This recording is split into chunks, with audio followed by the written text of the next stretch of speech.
Kebawah Duli Maha Mulia Paduka Seri Baginda Sultan Haji Hassanal Bolkiah Muizzaddin Wad Daulah, ibni almarhum Sultan Haji Umar Ali Saifuddin Saadul Khairuddin, Sultan dan Ini Pertuan Negara Brunei Darussalam, telah berkenan menghantar titah perutusan takziah kepada Tuan Yang Terutama Dato' Laila Utama Joko Widodo, Presiden Republik Indonesia, Kerajaan dan Rakyat Republik Indonesia berikutan dengan tragedi nahas kapal terbang Sriwijaya A SJ182 yang terhempas di Laut Jawa dan mengorbankan seramai 62 orang penumpang termasuk anak buah kapalnya pada 9 hari bulan Januari 2021.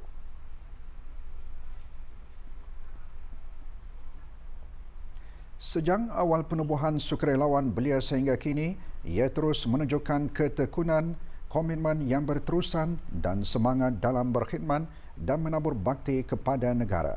Melihat akan komitmen yang semakin bertambah, namun semangat sukarelawan belia tidak pernah lenyap atau kendur serta terus mendapat sokongan daripada masyarakat di negara ini. Yang Berhormat Major Jeneral Besara Datuk Paduka Seri Haji Aminuddin Ehsan bin Pihin Orang Kaya Saiful Muluk, Datuk Seri Paduka Haji Abidin, Menteri Kebudayaan Belia dan Sukan berucap demikian semasa Majlis Pelancaran Warta Belia edisi ke-6 sempena 300 Hari Penubuhan Sukarelawan Belia. Kementerian pun tidak akan lupa juga kepada habis kita, dan kita ini merasa bersyukur bahawa Duli Yang Maha Mulia telah pun memberikan satu penghormatan yang tinggi kepada habis kita dengan memberikan bukan saja allowance akan tetapi memberikan pengiktirafan selalu di dalam titah mengenai dengan sukarelawan dan khususnya sukarelawan belia dalam memberikan khidmat semasa COVID-19. Masa berlalu begitu cepat, walau bagaimanapun semangat, ketekunan, komitmen para sukarelawan belia tidak pernah hilang walaupun setitik bermula daripada hari pertama hinggalah kepada hari 300. Malahan yang setitik itu menjadi berpuluh-puluh, beratusan-ratusan, beribu-ribu titik komitmen habis kita semakin bertambah, bukan pelang hilang, akan tapi semangat habis kita tidak pernah kendur, tidak pernah hilang, tidak pernah lenyap, akan tapi terus memberikan khidmat bakti kepada negara. Tahniah kepada keseluruhan sukarelawan belia, amat membanggakan. Warta Belia edisi 6 adalah kesinambungan daripada Warta Belia sebelum ini yang merakamkan catatan aktiviti sukarelawan belia sejak hari pertama lagi. Menerusi Warta Belia tersebut, 300 Hari Sukarelawan Belia memberi makna bagi para sukarelawan menjadi wadah rentetan peristiwa-peristiwa penting perjuangan sukarelawan belia. Antara yang hadir Yang Berhormat Dayang Khairunisa binti Awang Haji Asyari, Ahli Majlis Mesyuarat Negara.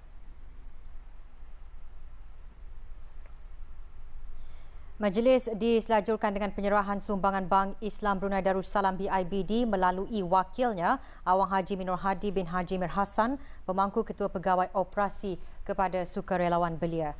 Sumbangan adalah berupa vest dan PPE untuk kegunaan sukarelawan belia sewaktu bertugas. Sejak beroperasinya sukarelawan belia pada bulan Mac tahun lalu, sejumlah 2,511 orang berdaftar di bawah sukarelawan belia.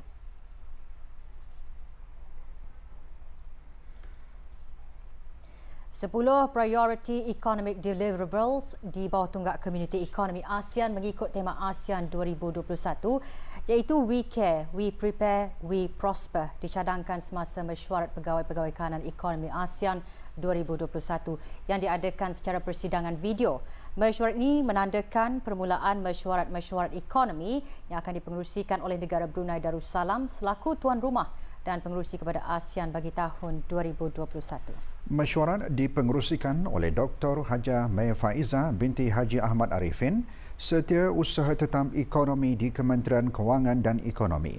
Mesyuarat tersebut dihadiri oleh pegawai-pegawai ekonomi kanan serta wakil-wakil daripada kesemua negara ASEAN. Priority Economic Deliverables tersebut terbagi kepada 3 teras strategi iaitu pemulihan untuk memastikan pemulihan rantau berikutan impak pandemik COVID-19, fokus dihasratkan kepada penjelasan peraturan-peraturan berkenaan langkah-langkah bukan tarif dan memudah cara pelaburan ke rantau ini. Penyediaan sebuah peta jalan bagi pemulihan sektor pelancongan sebagai garis pandu kepada penyediaan perancangan dan solusi-solusi yang komprehensif dan selaras serta membuka peluang pasaran dan kerjasama baru bagi ASEAN, terutamanya melalui pelancaran perundingan bagi kemungkinan untuk mengadakan perjanjian perdagangan bebas ASEAN-Kanada. Digitalisasi ke arah memupung ASEAN menjadi rantau yang berdaya tahan dengan memanfaatkan teknologi baru, fokus diberikan kepada penyediaan persekitaran e-dagang dan ekosistem digital yang selamat, terjamin dan harmoni, dan sustainability ke arah memajukan pertumbuhan ekonomi yang inklusif dan lestari di rantau ASEAN. Fokus diberikan kepada penyediaan garis pandu dan dukungan kepada perusahaan mikro, sederhana dan kecil MSME, peralihan tenaga yang lestari dan juga kerjasama di dalam bidang mineral. Dr. Hajah Mai Faizah dalam ucapannya juga mengalulukan ketua-ketua dan pegawai kanan ekonomi ASEAN SEOM yang menghadiri mesyuarat tersebut. Tahun ini, negara Brunei Darussalam meneruskan proses ASEAN bagi memajukan agenda integrasi ekonomi dan pemulihan di rantau ini. Pada masa yang sama, negara ini berharap untuk meneruskan momentum dan usaha yang telah dilakukan oleh Vietnam selaku tuan rumah dan pengerusi sebelumnya. Mesyuarat antara lain membincangkan keutamaan tahunan di bawah bidang kuasa SEOM 2021, program kerja SEOM untuk 2021 serta cadangan jadual mesyuarat-mesyuarat ekonomi ASEAN pada tahun ini. Mesyuarat rasmi pertama bagi SEOM dan mesyuarat-mesyuarat berkaitan akan berlangsung secara maya pada 20 hingga 28 Januari ini. Di sebalik menghadapi implikasi besar dan cabaran yang disebabkan oleh pandemik COVID-19, negara Brunei Darussalam masih mampu melaksanakan keutamaan negara. Salah satu keutamaan tersebut adalah memberikan pendidikan kepada semua. Setiap sekolah dan institusi pendidikan tinggi menyesuaikan kaedah pembelajaran dan pengajaran bagi memastikan sesi pembelajaran dan pengajaran dapat dilaksanakan dengan menerapkan bekerja dari rumah dan mengintegrasi teknologi. Justru itu, Universiti Brunei Darussalam meneruskan hasratnya menganjurkan pesta kerjaya yang diadakan secara bersemuka dan secara dalam talian untuk semua selaras dengan visi negara untuk menjadikan negara pintar. Perkara ini dijelaskan oleh Dr. Haji Azman bin Ahmad, Setiausaha Tetap Pendidikan Tinggi Kementerian Pendidikan semasa Majlis Perasmian Pesta Kerjaya Universiti Brunei Darussalam UBD 2021 pagi tadi. Aligned with the national aspirations under Vision 2035, the Ministry of Education, through its Higher Education Division, collaborates with all public and private higher education institutions, as well as technical and vocational institutions, in conducting the graduate employment studies and the employer satisfaction surveys. These studies aim to monitor and evaluate the marketability and on-the-job performance of our graduates. The analysis will hopefully provide an insight into the effectiveness of the current policies and strategies. Thus, it is also advantageous for higher educations, including UBD, to utilize the findings to develop and implement initiatives that can boost employers' confidence in hiring their graduates and therefore increasing the employment rates of their graduates. This is in parallel with the Ministry of Education's vision of quality education, dynamic nations, which commits the ministry to provide equitable quality education in order to develop students to become positive and responsible individuals who can contribute positively to the nation. The UBD Career Fair Sementara itu, began Dayan Nuratira Salihah binti Haji Muhammad Saleh, pengerusi bersama Pesta Kerjaya UBD, antara lain mengungsikan dianjurkan untuk kali ke-6 Pesta Kerjaya tahun ini menggunakan pendekatan yang berlainan daripada sebelumnya. UBD Career Fair is taking a blended approach. Students, alumni and potential employees may access the UBD Career Fair virtually via ubdcareerfair.com. Pesta Kerjaya anjuran pusat rangkaian pekerjaan dan latihan kerjaya UBD Connect dengan sokongan Pejabat Perhubungan Alumni dan Kemajuan UBD Awara diadakan sehingga Sabtu ini. Sepanjang pesta 5 hari, beberapa ruang kampus disediakan bagi temuduga atau walk-in interview untuk mengisi jawatan kosong. 40 penyertaan diterima dalam pesta ini dari pelbagai sektor yang menyediakan lebih 170 peluang pekerjaan untuk bekerja secara sepenuh masa sementara serta penempatan kerja. Di samping itu, pelajar, alumni dan pencari pekerjaan boleh mengakses Pesta Kerjaya UBD secara dalam talian melalui www.ubdcareerfair.com.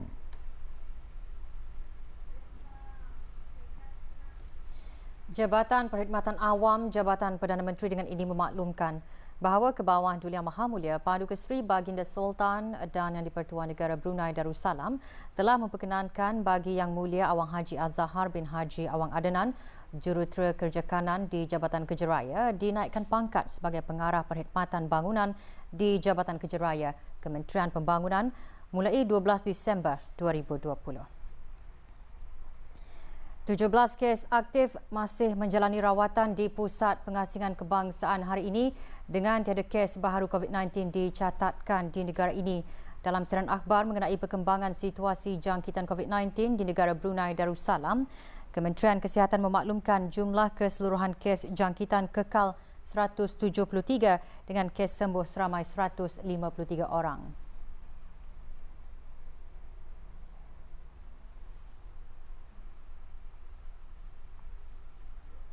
Kes terakhir jangkitan tempatan COVID-19 dilaporkan pada 6 Mei lalu, manakala jumlah kes import sejak kes jangkitan terakhir tempatan dilaporkan sebanyak 32 kes.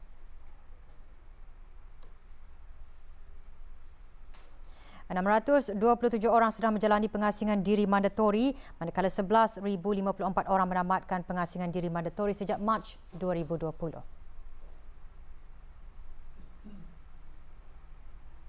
Sementara itu, 238 sampel ujian virus SARS-CoV-2 telah dilaksanakan menjadikan jumlah keseluruhan ujian makmal yang dijalankan sejak Januari 2020, 85,636 ujian.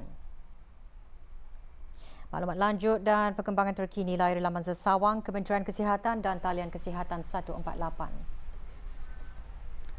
Pusat Promosi Kesihatan Kementerian Kesihatan melalui kerjasama Pusat Perubatan Gleneagles Jerudong Pang dan Unit Kesihatan, Keselamatan, Kawalan Keselamatan dan Alam Sekitar Kementerian Hal Ehwal Agama buat pertama kali mengadakan jaraiwara dengan aktiviti sesi pemeriksaan kesihatan bagi para pegawai dan kaki tangan kementerian tersebut.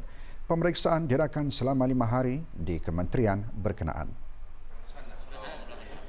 Aktiviti tersebut merupakan program Workplace and Health bagi warga perkhidmatan awam sesi 2020-2021 yang bertujuan untuk memberikan pendedahan dan peluang kepada para pegawai dan kaki tangan kementerian berkenaan bagi mengikuti program kesedaran kesihatan, sesi kursus gaya hidup sihat dengan menekankan kepentingan tindakan bersepadu dalam mencegah, mengesan dan menangani faktor-faktor risiko penyakit-penyakit tidak berjangkit. Sebagai langkah permulaan dan pemantauan, Pusat Promosi Kesihatan juga terlibat dalam sama-sama menyokong Kementerian Hal Ehwal Agama untuk mengadakan pelbagai program promosi kesihatan di tempat kerja. Peringkat saringan musabaqah menghafaz Al-Quran beserta pemahamannya berlangsung selama 7 hari bermula hari ini yang dibahagikan kepada 5 kategori. Peringkat saringan pagi tadi memperdengarkan bacaan bagi kategori A. Musabaqah menghafaz Al-Quran dijalankan secara tertutup di Bilik Mesyuarat Pusat Pengajian dan Penyebaran Al-Quran Mabims Jalan Ong Sumping. Seramai 298 orang menyertai musabaqah menghafaz Al-Quran beserta pemahamannya peringkat saringan kali ini. Hanya 12 orang peserta akan dipilih bagi setiap kategori untuk melayakan diri ke peringkat separuh akhir kebangsaan. Pertandingan merupakan salah satu projek tahunan Kementerian Hal Ehwal Agama melalui Pusat Pengajian dan Penyebaran Al-Quran Mabims bagi menyemarakkan hari-hari kebesaran Islam dan merupakan pengisian dalam atur cara Majlis Sambutan Nuzul Al-Quran Peringkat Negara yang diadakan setiap tahun.